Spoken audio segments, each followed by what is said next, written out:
Dan juga nanti presentasi yang disampaikan kepada kita mudah-mudahan bisa menambah ilmu untuk kita semua serta keberkahan ilmu untuk kita semua. Astagfirullahaladzim, astagfirullahaladzim, astagfirullahaladzim. Allahumma sholli ala sayyidina Muhammad wa barik amin ya Allah ya rabbal alamin. Amin. Alhamdulillahi rabbil alamin, hamdan syakirin, hamdan na'imin, hamdan yu'afi ni'mahu wa yukafi majidah. Ya Rabbana lakal hamdu kama yanbaghi li jalali wajhikal karim 'azimi sultanik. Allahumma sholli ala sayyidina Muhammad wa ala ali sayyidina Muhammad.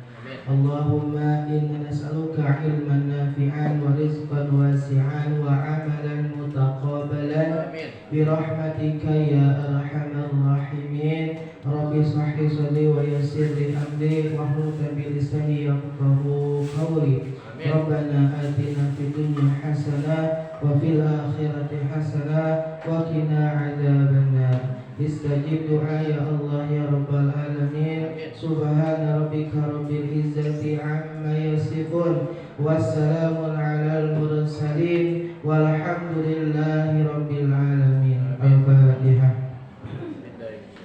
Bismillahirrahmanirrahim. Alhamdulillahi rabbil alamin, arrahmanir rahim, maliki yaumiddin. Iyyaka na'budu wa iyyaka nasta'in, ihdinas siratal mustaqim, siratal ladzina an'amta 'alaihim ghairil maghdubi 'alaihim waladdallin. Amin. Barakallahu fikum. Assalamualaikum warahmatullahi wabarakatuh. Atur nuhun Pak ya, terima kasih sudah berdoa. Mudah-mudahan kita mendapatkan keberkahan semua ya. Dan terima kasih waktunya Bapak Ibu semua ya. Baik Bapak Ibu, kita langsung saja untuk berbagi praktik baiknya. Biasa Bu Haji. Saya akan memberikan ilmu saya ya terkait tentang budaya positif, jadi menyebarkan pemahaman dan penerapan pengalaman budaya positif. Ini merupakan salah satu tugas saya di guru penggerak Bapak Ibu ya. Nah, di sini budaya positif Bapak Ibu, kita sudah melakukan di sekolah ini ada senyum, sapa, salam, sopan dan santun. Nah, di sini saya membuat suatu pernyataan bahwa budaya positif di sekolah adalah kebiasaan-kebiasaan dan nilai-nilai yang berpihak pada murid agar mereka dapat berkembang menjadi pribadi yang unggul dan berkarakter. Itu contohnya ada dalam pembiasaan HMS, yaitu yang kita sudah terapkan implementasikan di kebiasaan di sekolah kita. Ada senyum, sapa, salam, sopan dan santun. Nah, perubahan paradigma di sini, jadi di sini akan masuk tentang budaya positif Bapak Ibu. Untuk membangun budaya positif, sekolah perlu menyediakan lingkungan yang positif, aman, nyaman agar murid mampu berpikir, bertindak dan menciptakan dengan merdeka, mandiri dan bertanggung. Jadi paradigma berubah pendidikan itu supaya budaya positif itu dapat terlaksana dan terrealisasi di setiap sekolah ataupun kebiasaan sekolah. Nah, di sini saya akan mencoba menjabarkan ada beberapa hal. Memang budaya positif ini yang sangat banyak berbeda. Di antara jadikan perubahan paradigma untuk disiplin positif, ada nilai-nilai kebajikan, kebutuhan dasar manusia, motivasi perilaku, posisi kontrol guru, keyakinan kelas dan segitiga dan seterusnya. Nah, di situ memang materi sangat banyak. Ya, saya akan mencoba merangkum di sini dari beberapa yang telah disampaikan. Nah, tentang perubahan paradigma dalam pembelajaran, kita sudah mengenal tentang profil belajar Pancasila ya. Di situ ada beriman, berbineka, bergotong royong, kreatif, bernalar etis dan mandiri. Nah, ini merupakan tujuan dari cita-cita ya bangsa Indonesia yang ada dalam kurikulum merdeka, Bapak Ibu ya. Nah, terus ini pembelajaran dengan paradigma baru merupakan pembelajaran yang dirancang berdasarkan prinsip berdiferensiasi. Ya, sehingga peserta didik belajar sesuai dengan kebutuhannya berdasarkan tahap perkembangan untuk mewujudkan profil pelajar Pancasila. Ya, jadi dirancang berdasarkan prinsip berdiferensiasi sesuai dengan kebutuhan siswa, minat siswa, ya, kualitas siswa. Di situ digali. Nah, saya akan mencoba Bapak Ibu menerapkan teori kontrol. Nanti Bapak Ibu berdua, ya. Di sini ada instruksinya. Jadi ini simulasi namanya. Jadi teori kontrol ini nanti Bapak Ibu berdua membayangkan apa yang berharga dalam diri Bapak Ibu. Contoh di situ, nanti saya akan kasih kertas di sini, ya. Tuliskan di situ yang berharga. Contoh rumah. Nah, rumah ditulis di sini. Nanti digenggam. Nah, pada saat setelah digenggam, ya, nanti orang kedua bagaimana caranya mengambil si kertas itu di dalam genggaman. Jadi teori kontrol ini mensimulasikan seperti itu. Kita akan coba ya, sebentar. Berdua-berdua ya, bebas. Musibah mau itu tulis apa yang berharga. Diri,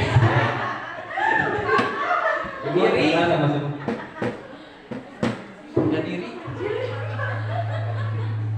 Yang berharga mah diri.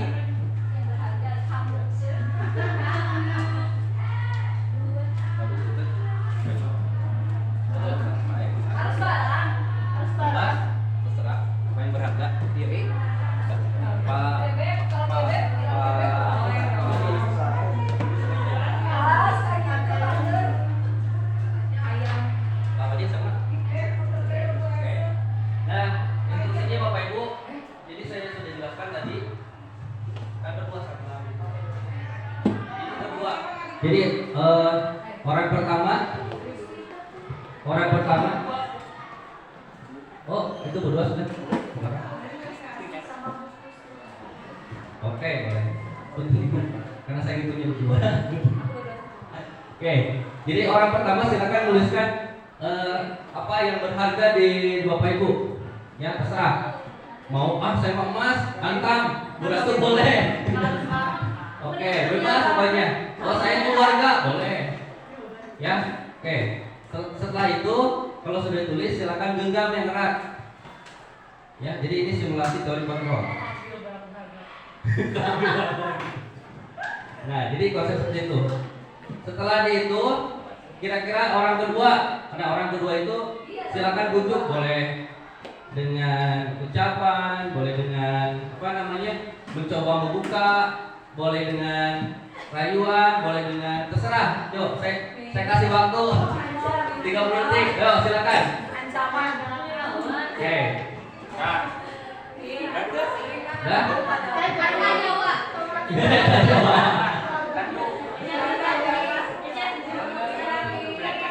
Oke, silakan ambil. Bagaimana kertas itu terambil, silakan. Musibah, nama saya bukan di situ. Oke, dan ketika ambil, tidak? Oke, cukup. Tidak bisa ya? Kira-kira kenapa tidak bisa? Karena digenggam berat, karena saking berharganya digenggam berat. Bagus ya. Terus kenapa tidak bisa lagi? Kenapa Butika? Enggak boleh.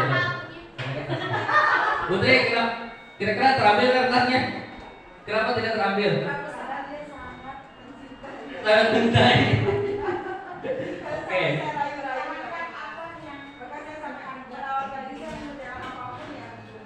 Ya. Oke, sudah dirayu Bu ya, tapi tidak bisa ya. Oke. Tuh, kira-kira Bapak Ibu, kalau orang kedua, apakah sudah maksimal merayunya belum? Sudah.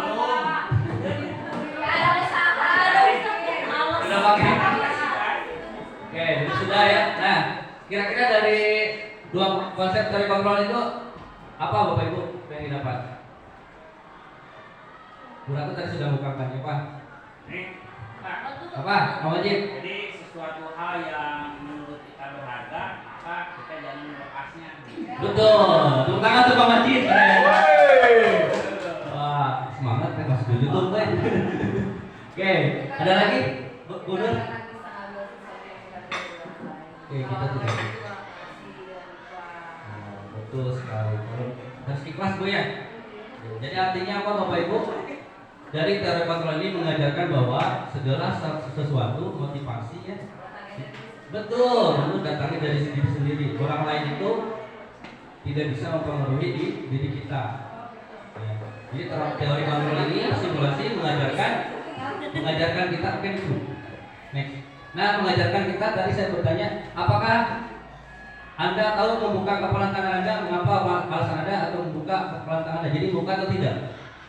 Terus yang kedua, apakah Anda atau B menutup kepala tangan Anda, mengapa alasan Anda menutup kepala tangan Anda? Itu pertanyaan Bu Ratu dan rekan yang lain. Terus ketiga, dalam kegiatan ini sesungguhnya siapa yang memegang kendali atau kontrol untuk membuka atau menutup kepala tangan? Siapa? Nah, jadi dari kontrol ini, ya Mas Bu ya? Siap. Nah, dari kontrol ini memang diri kita sendiri yang mengatur, ya. Itu hanya membuka wawasan, konsep teori seperti itu, dan kita integrasikan dengan simulasi. Oke, next. Nah, miskonsepsi teori kontrol di sini, ya.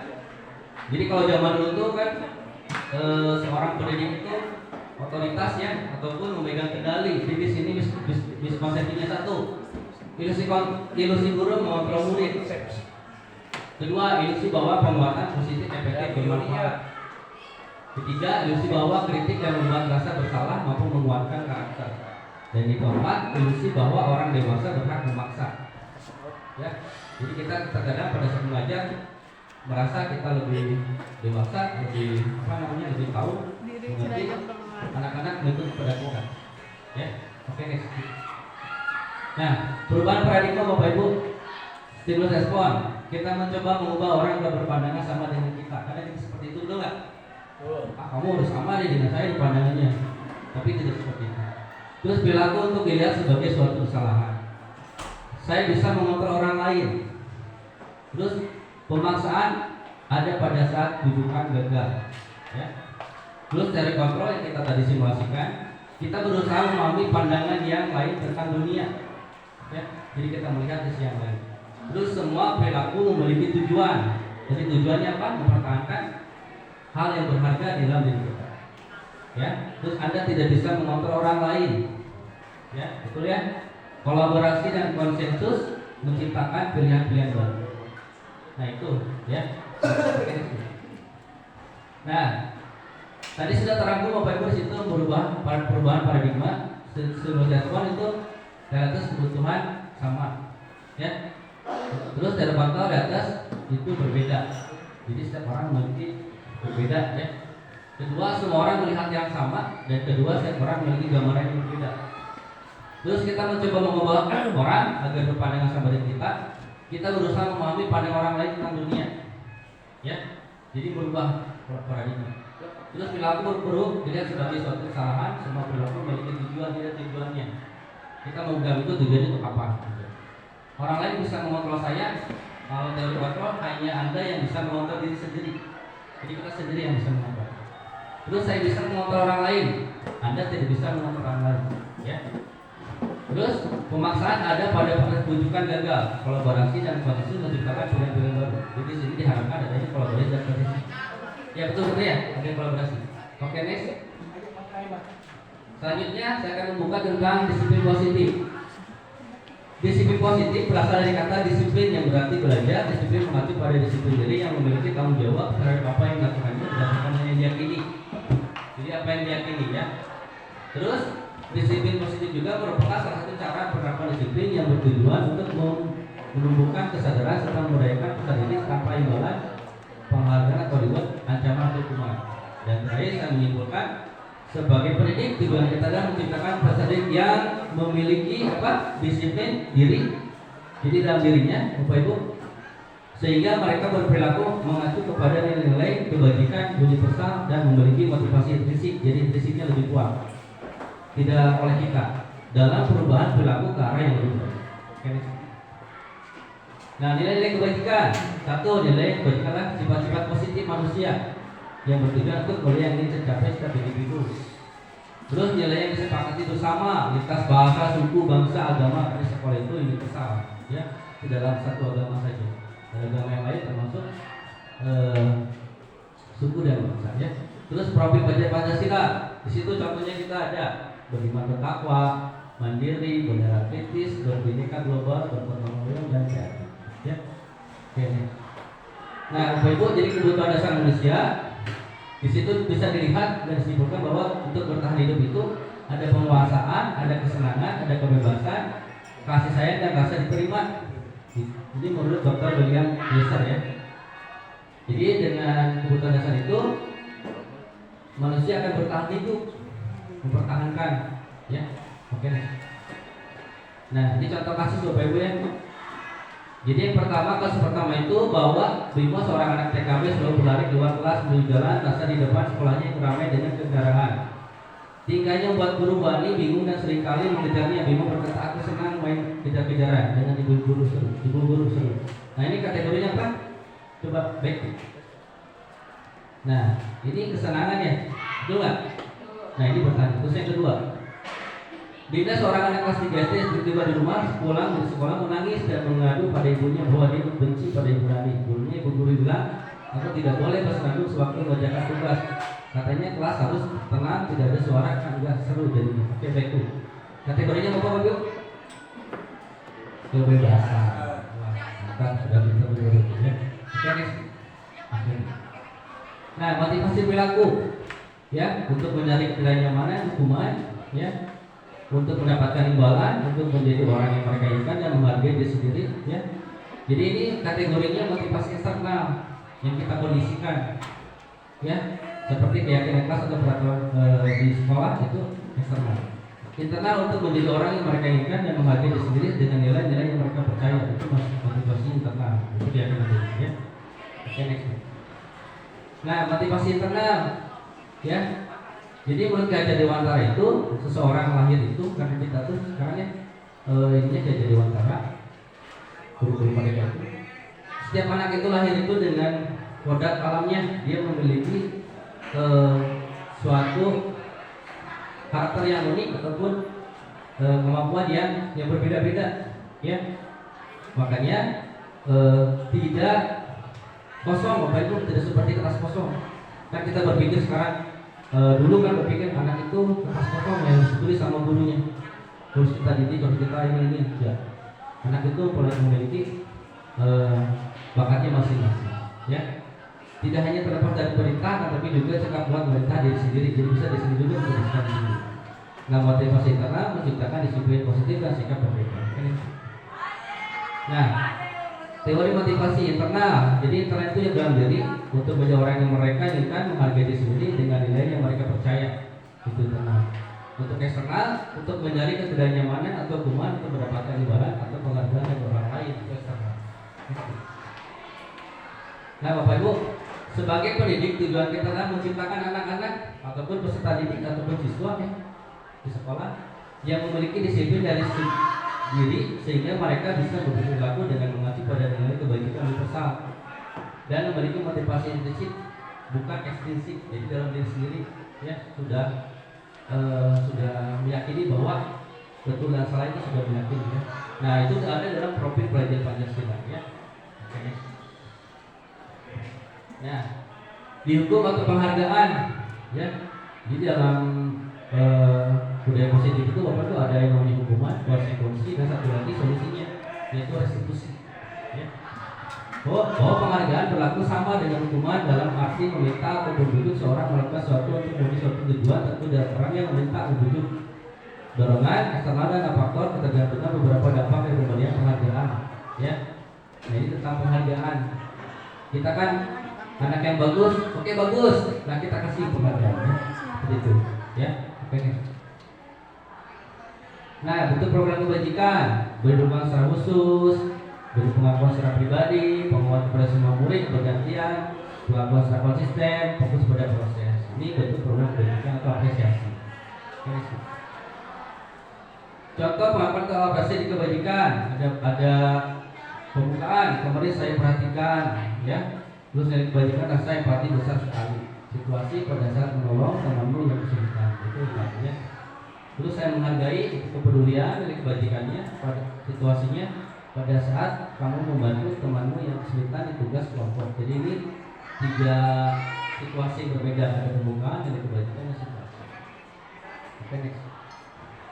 Nah, kita akan lihat lalu apa perbedaan hukuman dan konsekuensi, Bapak Ibu.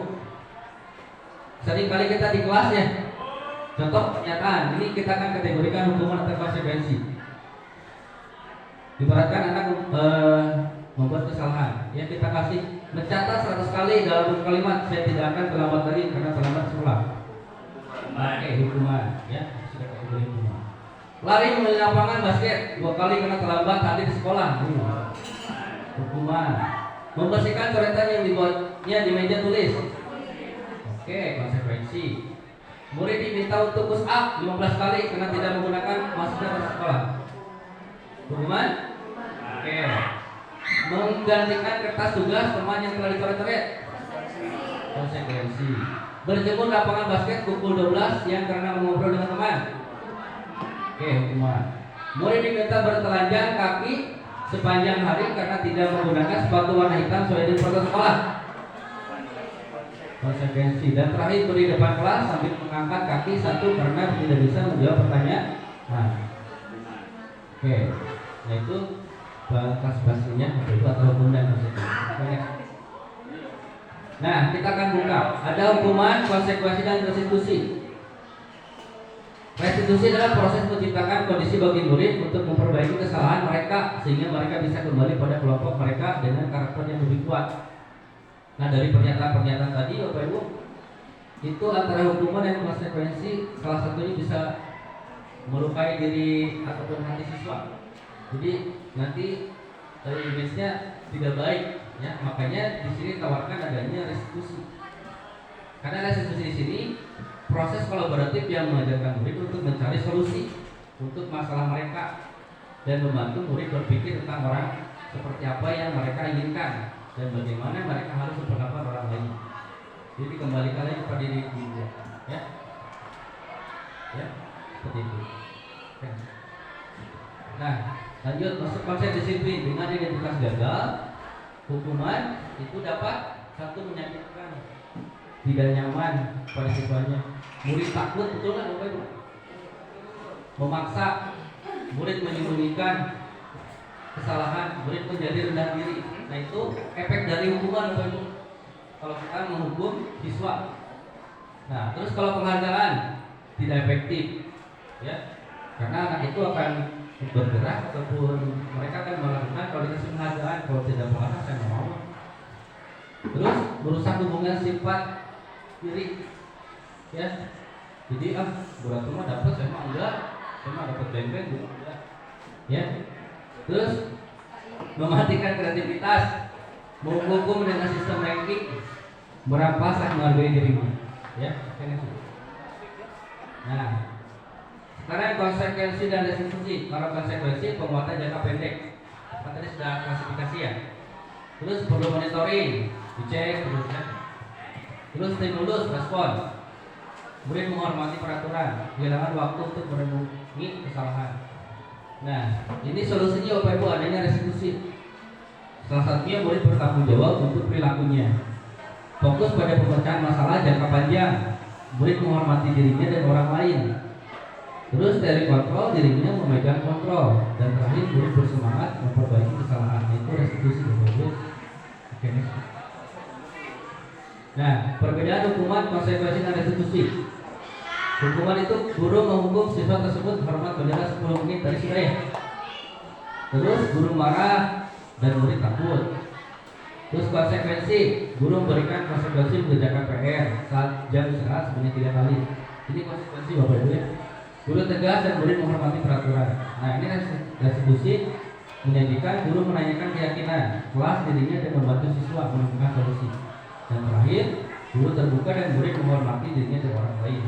Jadi dengan restitusi, si anak itu menggali dengan keyakinan dirinya betul atau salah. Nanti ada tahapan itu, 3 tahapan untuk restitusi. Nah, kita masuk ke keyakinan kelas apa Ibu? Karena keyakinan kelas itu, kalau yang kita kenal itu peraturan kelas ya. Betul ya? Kesepakatan kelas. Jadi keyakinan kelas ini nilai-nilai kebajikan universal yang disepakati secara tersirat dan tersurat lepas dari latar belakang suku, negara, bahasa maupun agama. Ini tanda yang kedua. Nah, keyakinan kelas. Mengapa keyakinan kelas? Mengapa tidak peraturan kelas saja? Betul yang tahu? Betul itu. Kenapa? Tidak peraturan kelas? Oke, lebih apa kepada peraturan? Betul. Kalau peraturan kelas itu baku ya. Ya, betul ya. Nah, yang dibuatnya mungkin oleh diri sendiri ataupun oleh kita nyontek ataupun download gitu. Tapi kalau kesepakatan itu yang bikinnya bersama-sama dan itu keluarnya berasal dari mereka gitu. Ya, betul nanti. Ada tambahan. Ya, boleh. Orang-orang mungkin menempatkan siswa sebagai objek, sementara kalau keyakinan menempatkan siswa sebagai subjek. Betul sekali. Bahaya. Ya. Boleh ada Oh, itu doa boleh. Boleh kasih lagi. Nah, iya. Oke, next. Next. Nanti kalau kurang nomornya. Pembentukan keyakinan kelas Bapak Ibu, keyakinan kelas lebih bersifat abstrak daripada peraturan yang lebih rinci dan konkret. Ya, jadi standar seperti itu. Keyakinan kelas berupa pernyataan universal. Ya, kan biasanya kita buat panjang ya. Nah, sekarang lebih simpel, lebih mudah dipahami. Terus pernyataan kelas nanti dibuat dalam bentuk positif, jadi kalimatnya positif ya. Keyakinan kelas hendaknya tidak terlalu banyak sehingga mudah diingat dan dipahami oleh semua orang. Terus keyakinan kelas sebaiknya di sesuatu yang dapat diterapkan di lingkungan tersebut. Terus semua warga kelas hendaknya ikut berkontribusi dan membuat keyakinan kelas lewat kegiatan surat pendapat. Jadi semua terlibat. Karena dari siswa, oleh siswa untuk siswa. Terus bersedia meninjau kembali keyakinan kelas dari waktu ke waktu. Jadi tidak setahun itu terusnya. Jadi ada peninjauan ulang, ini harus tambahkan. Nah ini peraturan. Contoh ya. Hadir di sekolah 5 menit sebelum belajar dimulai. Dilarang mengganggu orang lain. Ini peraturan kembalikan ke barang ke tempatnya. Dilarang melakukan kekerasan. Ini peraturannya. Nah ini keyakinan kelas dirubah, menghormati orang lain dan diri sendiri. Terus keselamatan, kasih sayang. Terus apa? Komitmen, tanggung jawab. Jadi kalimatnya lebih simpel. Kesepakatan kelas. Ya, komitmen gimana kepala kelas? Oke, komitmen ya, tanggung jawab, jujur. Oke, ya. Nah, di sini masuk tentang posisi kontrol guru, Bapak Ibu. Jadi tidak disadari, ya, dulu ya. Kita tuh ada beberapa dari posisi kontrol ini. Contoh ada penghukum, ada teman, ada pemantau, apalagi dulu. Nah, pemantau bersalah, dan manajer. Nah, betul masuk mana kira-kira? Semua. Oh, cuma manajer. Putri masuk yang mana? Oh, ini manajer. Kita buka ya, penghukum itu seperti apa? Teman itu seperti apa? Pemantau seperti apa? Membuat rasa salah seperti apa? Manajer seperti apa? Memang idealnya kita ke manajer. Kalau restitusi. Teman juga enak. Nah, kita tonton ini sebentar ya. Nah, ini posisi penghukum, Bapak Ibu. Nah, ini posisi penghukum. Ibaratkan terlambat. Nah, ini mundur kayaknya. terus kayak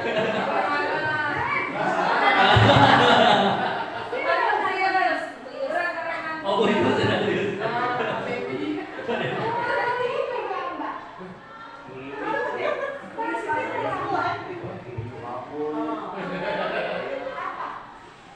Nah, jadi siswanya merasa bersalah, kan?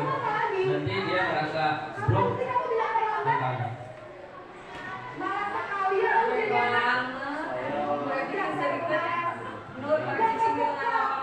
Nah, kalimat itu negatifnya dasar pemalas ya.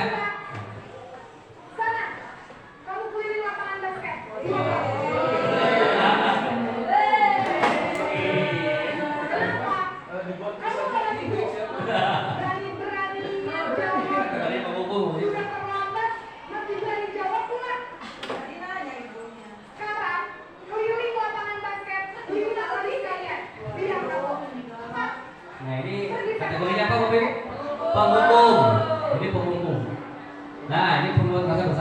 Kira-kira siapa nih? Jadi siapa nih? Siapa? Oke, mereka terlambat, kan ya? Jadi orangnya sama tapi kasusnya berbeda. Orangnya sama tapi kasusnya berbeda.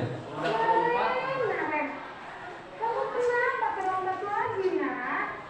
Ya Tuhan, Naren. Kamu senang ya bikin ibu susah ya? Minus banget. Nah, jadi dia merasa apa? Buat si anak itu merasa bersalah. Gimana ini? Nah, si anaknya merasa, oh saya bersalah banget nih. Kamu suka kalau ibu tegur kepala sekolah. Terus, sekarang ini mau tulis apa ini buku absen? Ini kamu juga sering terlambat loh. Ini harus apa coba? Nah, jadi si anaknya merasa bersalah, Bapak Ibu. Ya sudah, lain kali jangan bikin ibu susah lagi anak ya. Ini tidak akan kuat lagi kalau kamu begini terus. Bisa jantungan kalau ibu.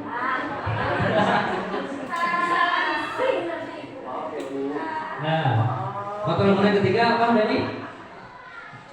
Nah, teman. Saya percepat di sini ya, untuk teman. Nah, posisi teman. Nah, ini posisi teman siapa kira-kira? Kasusnya sama terlambat, Bapak Ibu ya.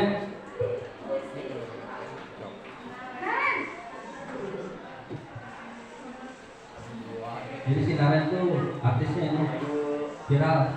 Ya pas gue. Berapa ini nak?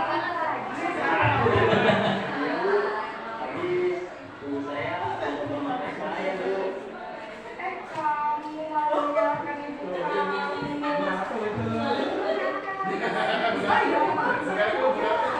Jadi berat, jadi berat.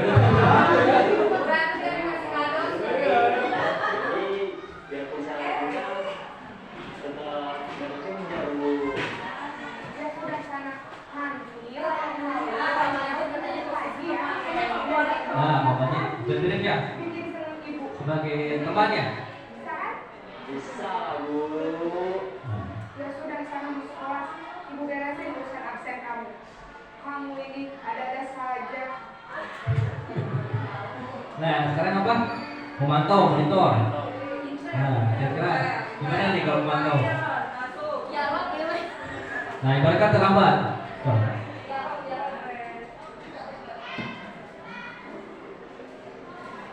Nan!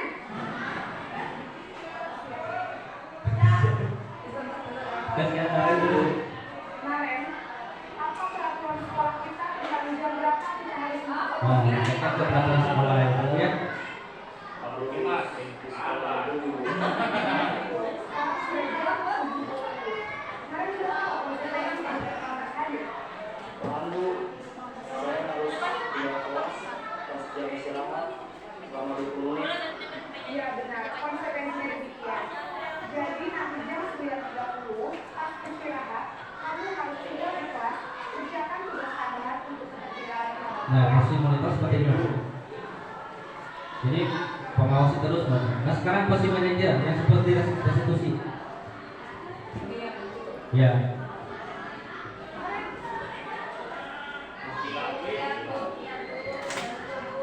Naren!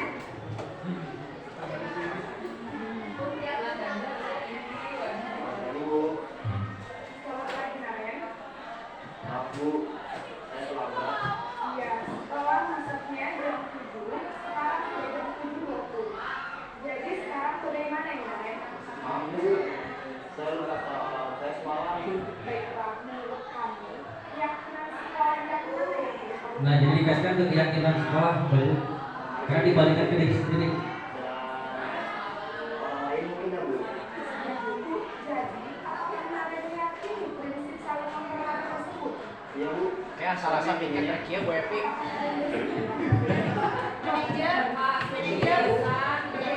Pak Su posisi mana Pak Su? Nanti Oh, Selasa Pak, tiket seperti ini, ini ya Pak. Bu Epi ya. Oh, teman betul. kaleng bukan Kalau di rumah,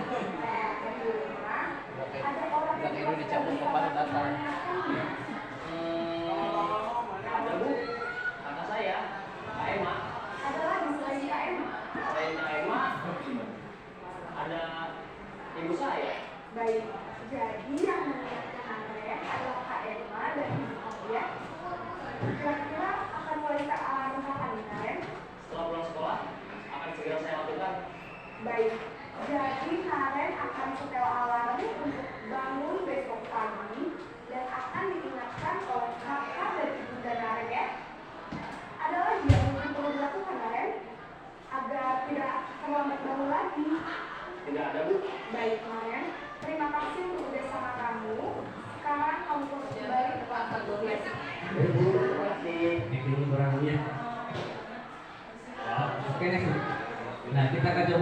Ya. Nah, jadi 5 kontrol guru. Pertama penghukum. Contoh kalimatnya patuhi peraturan sekolah dan hormat bendera 10 menit ke upacara. Itu penghukum. Teman, ayolah tertib buat Bapak Ibu bangga kali ini tidak apa-apa kamu salah. Terus pemantau, kamu sudah melanggar peraturan, apa peraturan dan konsekuensinya? Itu konsekuensi. Membuat rasa bersalah, berapa kali Bapak Ibu harus memberitahu kamu mau Bapak Ibu kecewa. Jadi dikembalikan ke yang berikan konsekuensi. Terus manajer, apakah kamu tahu apa kesalahanmu? Kira-kira bagaimana kamu akan memperbaiki kesalahanmu? Oke, nah, kita lihat ya siapakah yang mengatakan ini. Contoh, ini kategorinya teman, pemantau, manajer atau apa? Saya kecewa sekali dengan kamu apa ya? Hah? Coba back dulu sana. Nah, apakah penghukum, teman, pemantau, pembuat rasa bersalah atau manajer? Oke, next. Oke, boleh. Pemantau bisa ya. Terus yang kedua, kamu tidak pernah benar melakukannya. Boleh. Yang ketiga, ayolah lakukan demi saya, ya. Rasa bersalah. Terus yang keempat, apakah kamu mau mendapatkan stiker bintang hari ini? Boleh, teman. Ya. Manajer ya. Terus terakhir, apa tuh? Bukan ya?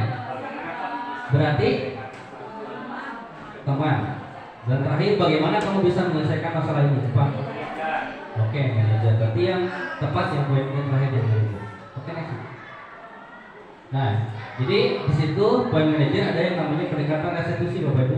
Jadi menciptakan kondisi bagi guru untuk memperbaiki kesalahan mereka sehingga mereka bisa kembali pada kelompok mereka dengan karakter yang lebih kuat, jadi lebih kuat, tidak blok, ya. Psikologinya ya. Oke, itu. Nah, jadi solusinya segitiga restitusi, Bapak Ibu. Di situ ada yang menstabilkan identitas, validasi kebutuhan, dan menanyakan keyakinan. Nah, menstabilkan identitas apa kalimatnya? Contoh, semua orang pasti pernah melakukan kesalahan. Contoh, kamu bukan satu-satunya yang pernah melakukan ini. Ya. Terus, validasi kebutuhan, adakah yang cara yang lebih efektif atau baik untuk mendapatkan apa yang kamu butuhkan? Kamu tentu punya alasan mengapa melakukan ini. Terus, keyakinan kelas apa yang telah kita sepakati? Kalau menanyakan keyakinannya, terus terakhir kamu ingin menjadi orang seperti apa? Ya. Karena kalau dulu yang saya rasakan Bapak Ibu ya, saya pernah terlambat dengan cara yang seperti itu. Jadi saya merasa sakit hati dengan orang guru tersebut. Betul nggak? Kalau dengan cara seperti penghukum tadi, jadi akan membekas sampai kita dewasa pun. Oh ingat, ini saya pernah nih waktu upacara saya terlambat, saya disuruh berdiri 2 jam sama guru ini. Nah itu membekas, Bapak Ibu. Jangan salah. Jadi di sekolah seperti itu, ya. Next. Nah, menstabilkan identitas itu bagian dasar dari kita bertujuan untuk mengubah hidup anak dari orang yang gagal karena melakukan kesalahan menjadi orang yang sukses. Jadi gagal berharap sukses. Berbuat salah satu tidak apa-apa, tidak ada manusia yang sempurna. Dan juga pernah melakukan kesalahan seperti itu, kita bisa melakukan ini. Oke, next. Memvalidasi tindakan yang salah. Setiap tindakan kita lakukan dengan satu tujuan, yaitu memenuhi kebutuhan dasar. Kalau kita memahami kebutuhan dasar apa yang mendasari sebuah tindakan. Contoh kalimatnya, pada kamu bisa melakukan lebih buruk dari ini. Kamu pasti punya alasan mengapa melakukan hal ini. Ya, oke. Terus menanyakan keyakinan, ya. Jadi terakhir menanyakan keyakinan. Secara kontrol menyatakan bahwa kita pada dasarnya termotivasi secara internal, jadi internal, Bapak. Ketika identitas sukses, kalau mencapai angka 1 dan tingkah yang terprinsip, angka 2, maka Anda akan siap untuk menghubungkan dengan nilai yang ada dipercaya dalam berpindah menjadi orang yang guru. Jadi setiap anak itu memiliki pemikiran sendiri, gitu, dan caranya sendiri dalam menyelesaikan masalah. Jadi apa yang kita percaya sebagai atau keluarga, terus apa nilai umum yang kita telah sepakati, apa bayangan kita tentang kelas yang ideal, kamu mau jadi orang yang seperti apa, jadi kebalikannya. Nah, Bapak Ibu, dari semua rangkaian itu budaya positif dari praktek baik yang saya sampaikan mudah-mudahan bisa memberikan wawasan pengetahuan baru ya dengan 5 kontrol tadi. Ada apa aja Bapak Ibu? Penghukum, balik, membuat rasa bersalah, teman, pemantau, manajer. Nah itu, dan kesimpulan pertama ini, mari belajar bersama Bapak Ibu, berkolaborasi, saling mendukung demi mewujudkan disiplin positif di sekolah kita sehingga dapat menciptakan karakter profil pelajar Pancasila. Baik, terima kasih itu saja yang ingin saya sampaikan. Kurang lebihnya saya mohon maaf. Mungkin ada pertanyaan Bapak Ibu? Boleh? Oh Pak Nur boleh? Yang bertanya nanti kasih tertutup dua. Oh boleh Pak Nur, Pak Nur, gimana Pak Nur? Ya. Ya. Ya,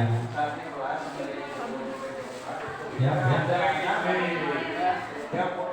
Oh, coba pakai mic dan Yang biasa di lapangan, Teori di kelas, terus yang tersebut jadi lebih fokus ke hal. Oh, iya. Strategi Bapak gimana?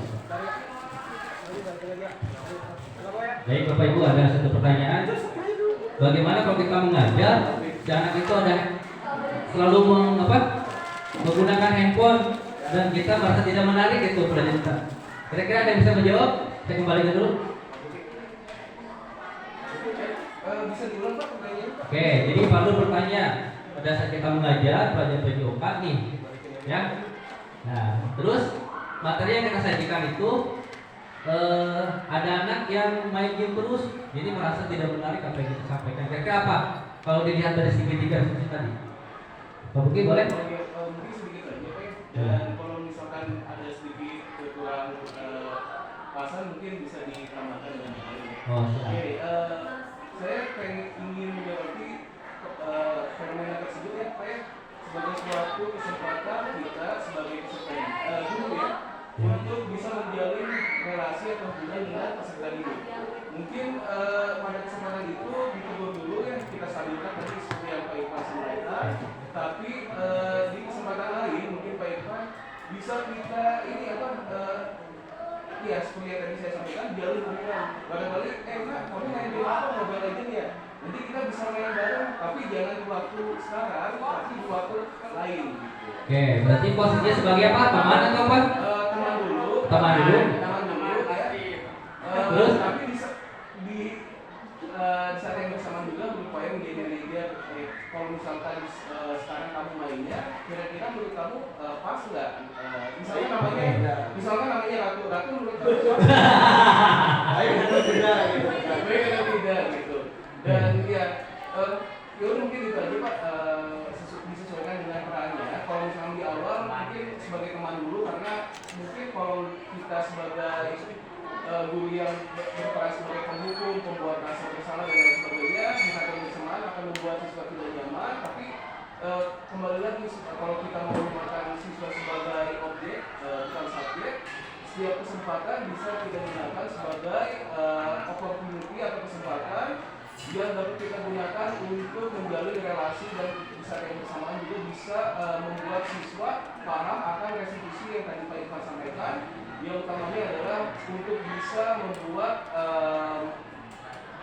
sifat atau apa tadi sifat yang perubahan sikap gitu ya. Oke, terima kasih. Pak. Iya. Oh ya, terima kasih. Nanti saya siapkan ya. Oke, ada lagi Bapak Ibu, Putri? Ada masukan? Oke ini. Ya. Terima kasih Pak. Menurut pendapat saya pasti menjadi guru.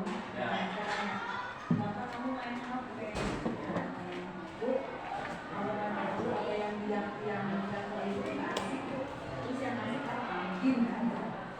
Kalau di game kita main game bareng, yang nyambung dengan pelajaran jadi aku kalau ini juga ini punya game loh. Ya, gimana ininya gamenya kita menggunakan visual ini atau masih level 1. Kalau kamu bisa mengerjakan 2, berarti kamu sudah lolos level 2. Kalau 3, alhamdulillah selesai. Kan sudah satu hal yang menarik ya. Jadi akhirnya bisa mengambil alih dari HP ke pelajaran kita.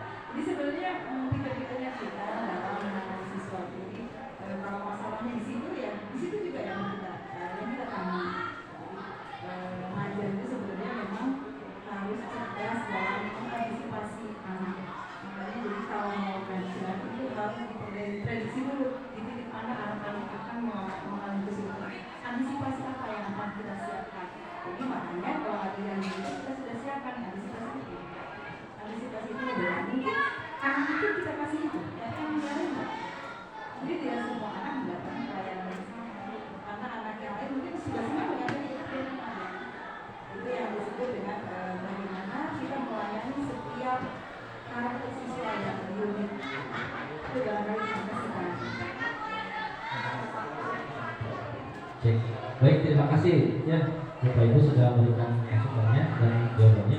Putri dan Pak Bukian nanti dapat bonus ke 7,1. Oke, jadi apa? Oke. Oke Bapak Ibu, jadi betul yang dikatakan Bu Sri, bisa kita menstabilkan interest dulu. Di situ kita lihat, kita gali, ya. Boleh kita lihat terus di situ kita edukasi. Jadi ada edukasi supaya siswa itu paham situasi pada saat dia menggunakan handphone, terus dia merasa oh iya itu tidak betul, nah dia akan merasa dalam diri itu, baru kita masuk pada si kebutuhan Bapak Ibu. Nah di situ jadi lebih efektifnya seperti apa kira-kira solusinya? Bisa saja contoh dalam pelajaran PJOK ada kan suatu edukasi, kalau saya masukkan ke dalam program yang saya buat, itu saya membuat namanya assembly regu Bapak Ibu. Jadi lebih menarik. Betul baru ya? Saya pernah sharing. Jadi bagaimana caranya mengemas pembelajaran kita lebih menarik, tidak monoton, biar si fokus siswa kepada kita. Jadi saya menggunakan nanti uji coba menggunakan assembly regu. Jadi situ bisa melihat pembelajaran sesuai dengan 3 dimensi Bapak Ibu. Nah, terus yang terakhir menaikkan keyakinan. Nah, dikembalikan ke dalam dirinya lagi, apakah betul atau salah tindakannya. Jadi jangan kita menjudge salah tersebut. Nah, sampai paham bagaimana posisi dia dalam dirinya itu melakukan betul dan salah itu sudah paham. Ya, baik Bapak Ibu, itu saja. Itu saja Bapak Ibu, karena waktu. Mudah-mudahan ilmu yang saya berikan bisa memberikan wawasan. Mohon maaf kurang lebihnya yang sampaikan. Saya tutup dengan ucapan alhamdulillahirabbil alamin. Baik. Assalamualaikum warahmatullahi wabarakatuh.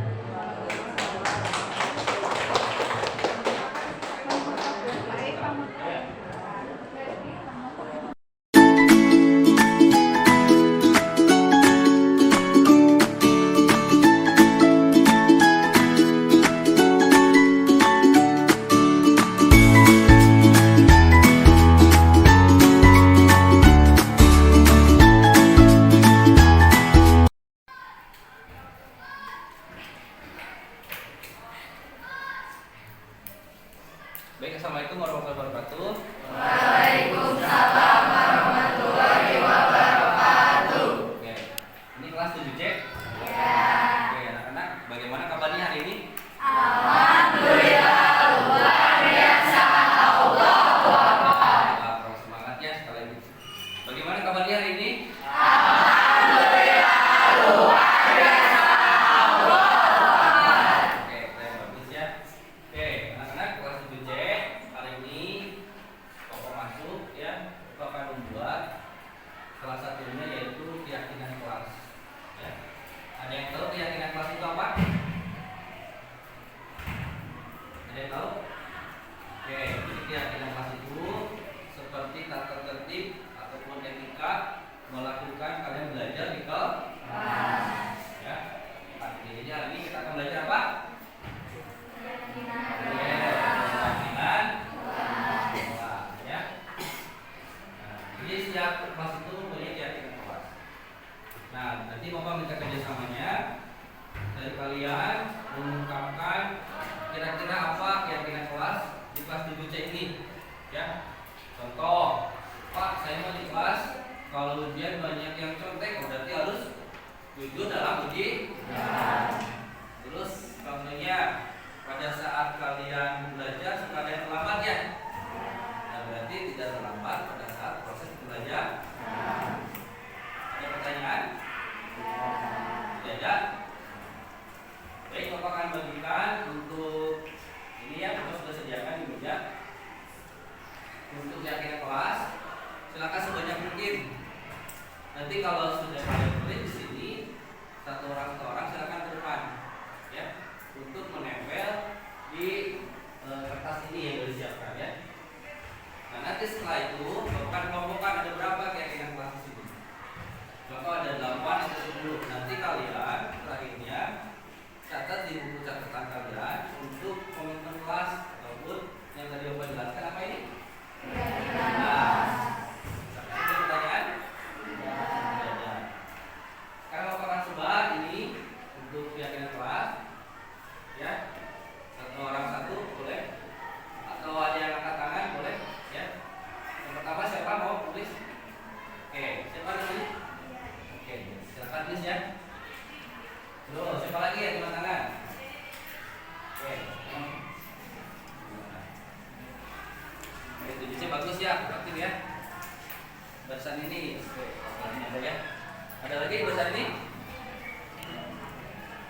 lagi dibedain ya. Kalau kelas satu kelas ya. Oke, ada lagi? Di bahasa ini ada lagi?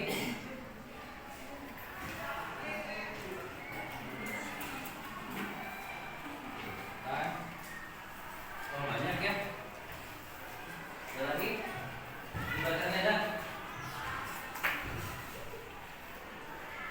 Di sini ada lagi? Tidak ada. Baik, silakan yang sudah mendapat kertas, silakan langsung ditulis.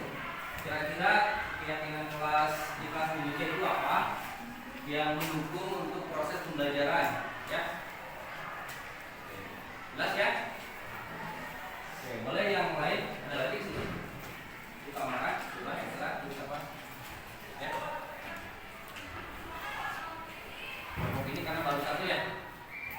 Oke, silakan.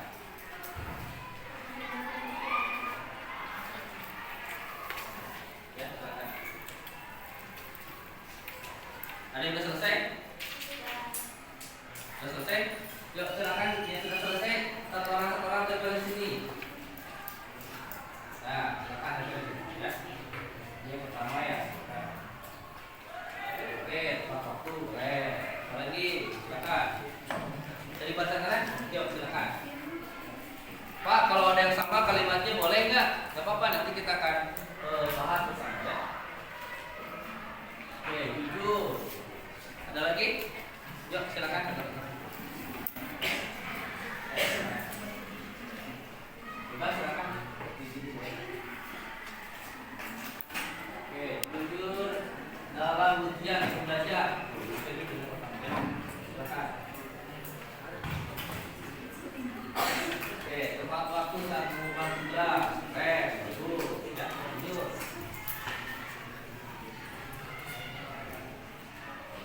Oke, tanggung jawab. Ada lagi? Silakan.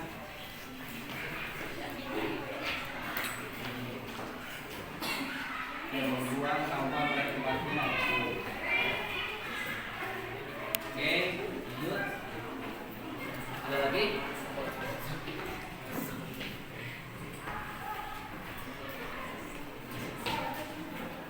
Sudah semua? Oke, belum ya?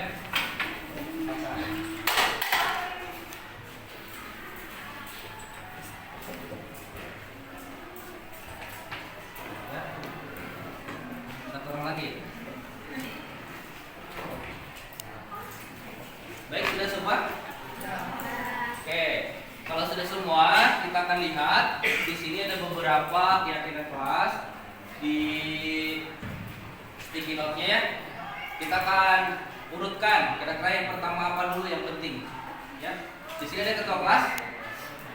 Oke, boleh ketua kelas bantu Bapak di depan ya. Nah, nanti urutkan dari pertama. Di sini 1 2 3 4 ya. Yang pertama apa kira-kira? Oke, jujur dalam ujian, betul. Silakan. Ini lagi yang kedua apa? Kira-kira. Boleh, yang kedua. Lanjut lagi. Ketiga apa? Oke. Ya. Terus apa lagi? Oke, tepat waktu ya. Ya, 1 2 3 4. Lagi. Bawa sampah pada tempatnya. Oke. 1 2 3 4 5. Oke, lanjut lagi apa lagi? Boleh, ini ya. Boleh. Terus apa lagi? Nah, ini sama ya di sini ya. Ini jujur sama ya. Lagi.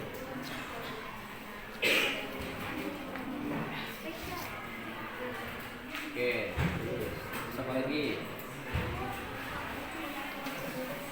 Boleh, hormati dulu ya. Oke, lanjut. Ada lagi. Tanggung jawab. Terus. Nah, yang terakhir. Oke, tepat waktu sampai sama ya. Baik, terima kasih. Silakan ketua kelas duduk lagi ya. Baik ya. Jadi ketua kelas kalian sudah melihat kalimat ataupun pernyataan yang dari kalian dan mengelompokkannya. Kurang lebih keyakinannya ada berapa? Bisa dihitung?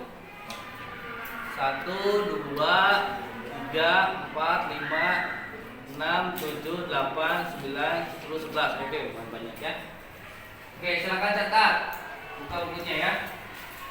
Di atasnya berarti keyakinan kelas. Di sini keyakinan kelas. Yang satu, jujur dalam ujian atau belajar. Silakan. Sudah? Oke, yang kedua, belajar aktif dan tertib. Nah, nanti dibaca bersama ya. Terus yang ketiga, sudah? Oke, rajin membaca ya. Terus yang keempat, sudah? Ditulis, nanti dibaca bersama ya. Yang keempat, tepat waktu saat mengumpulkan tugas. Terus yang kelima, membuang sampah pada tempatnya. Terus yang keenam, komitmen ya. Yang ketujuh, meminta izin sebelum keluar kelas. Jadi izin terlebih dahulu ya. Selanjutnya, menghargai diri sendiri dan orang lain ya. Terus menghormati guru dan teman. Terus tanggung jawab. Sudah? Dan terakhir, angkat tangan jika ingin berbicara ya. Baik, sudah tulis semua? Nah, sekarang kita bacakan yang pertama apa kira-kira kelasnya? Oke, yang kedua? Yang ketiga? Oke, yang keempat? Terus yang kelima? Oke, yang keenam? Ketujuh? Oke, yang kedelapan? Kesembilan? Oke, 10?